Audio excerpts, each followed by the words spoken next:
దేశంలోనే అత్యధిక పెట్టుబడులు ఇక్కడ శ్రీధర్ బాబు గారు మీ నాయకుడు ఇక్కడే ఉన్నారు. వారు ముఖ్యమంత్రి గారు దావోస్ కెళ్లడమే కాకుండా ఇక్కడ గ్లోబల్ సమ్మిట్ పెట్టి దాదాపు 7 లక్షలకు పైగా 7 లక్షల కోట్ల విదేశీ పెట్టుబడులు తెచ్చినట్టు రాష్ట్రం ఈ దేశంలో ఉంది అంటే ఇది తెలంగాణ రాష్ట్రం. ఒకవైపు అభివృద్ధి, ఒకవైపు సంక్షేమిస్తున్న రాష్ట్రం ముందుకు దూసుకుపోతున్నట్టు ఈవేళ ఒక నాయకుడు చాలా రోజుల తర్వాత ఫామ్ హౌస్ నుంచి బయటకు వచ్చినాడు.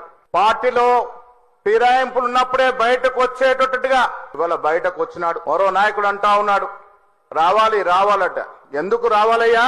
మేడిగడ్డను ముంచినందుక, కాళేశ్వరం కూలిపోయే విధంగా డిజైన్ చేసి ప్రాజెక్టు కట్టినందుక, హైదరాబాద్ లో భూములు అమ్మినందుక, దేనికోసం రావాలని అడుగుతా ఉన్నాను. వచ్చేది లేదు, సచ్చేది లేదు.